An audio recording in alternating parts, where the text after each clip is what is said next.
So you may have seen this truck aired out in one of my previous videos, and now you want to know more about how we got it here. Today, I'll go over the air ride setup, every part, every cut, and how I made these 22-inch US mags fit without destroying the fenders. Let's dig into it.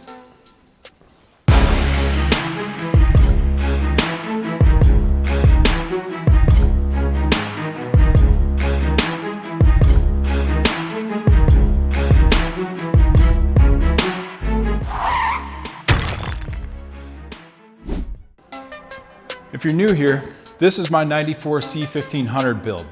It started out as a driveway project and turned into a complete transformation. Full air ride, a custom vinyl wrap, and a full interior revamp, all done with some basic tools right here in this garage.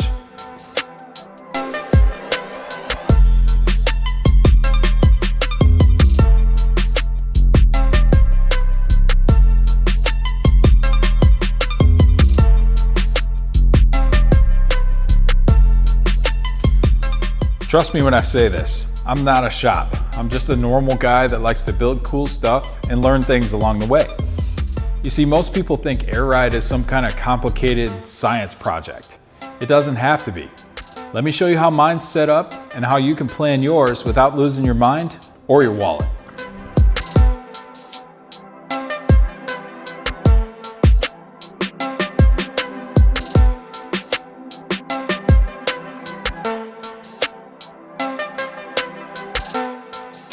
All right, so up front here, we're running Michigan Metal Works upper and lower control arms paired with Dominator 2600 series bags, React drop spindles, which lower the static stance of the truck by about 2 inches, and our upper bag mounts came from Nfamus Metal. Of course, once I got all that stuff bolted in, I decided to cycle this suspension, and the front tires slammed right into the inner fenders. So don't be afraid to grab a grinder or a plasma cutter because you're going to need to do some trimming. So to get this thing to fully air out, I ditched the inner fender wells, did a little bit of trimming on the inside of the fender here, and after a little massaging and a lot of grinding, we were able to get this thing to sit just right.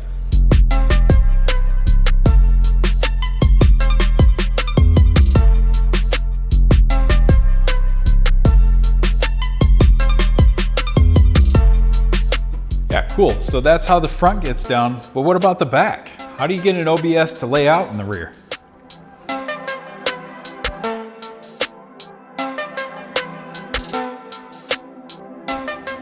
So for the rear, we went back over to Nfamus Metal. We picked up their 3-link kit, which came with the step notch, and then we also got the Dominator 2500 series bags. Install was pretty straightforward, its cycle's really smooth, and it gave us the travel that we needed. To get this all to work, I had to do some cutting. I cut the center section of the bed out for the step notch and the 3-link bars. Then we also did some trimming on the inner fenders to clear these 22's. Now when this thing lays out, the tires tuck perfectly inside the fenders. There's no rubbing and no binding. I wanted the truck to lay out level, not squat or nose down. Getting that balance takes time. Mock-ups, adjustments, and a few choice words.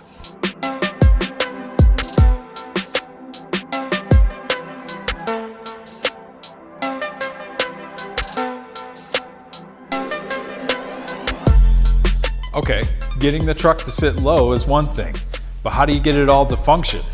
Let's check out my air management system and I'll show you how all this works.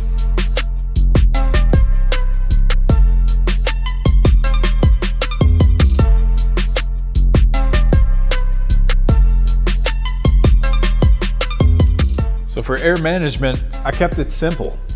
A 5-gallon tank, 2 Viair compressors, a basic valve block, and a simple switch box.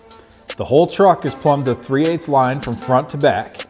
This may not be flashy, but it works. And that's the key when you plan on driving these things. You don't need some fancy digital controller. As long as you know your ride heights and have a basic air pressure gauge, simple works here. And reliable keeps you cruising. Now, none of this even matters if your wheels don't fit. So how did we get our 22-inch US mags to fit inside the fenders without having to modify everything? Let's talk wheels and tires. These are 22x9 US mag bullets with a +1mm offset wrapped in 255/30/22 tires. I picked these because of their classic 5-spoke design and because they would tuck inside the fenders without any major surgery. It's all about the offset here. Too much negative and they won't clear the fenders. Too much positive and they sit way too far inside the wheel wells. This setup hits that sweet spot where they don't rub, but they still fill out the fenders nicely. However, that perfect fit didn't just bolt right on, and we did have to do some cutting. Let's go over where we had to break out the grinder in order to make this all work. So to make this all come together, I had to trim a little more than expected. Both the front and the rear fenders were trimmed. We had to cut the bed out to clear the step notch.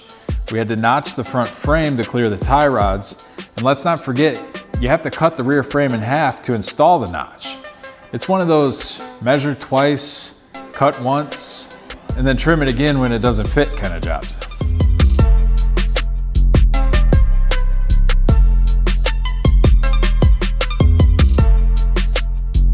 So most everybody's gonna see this thing aired out at a car show, but how does it look at ride height? Well, let me show you. So this is ride height. Plenty of clearance to turn, and the thing's ready to drive. But let's be honest.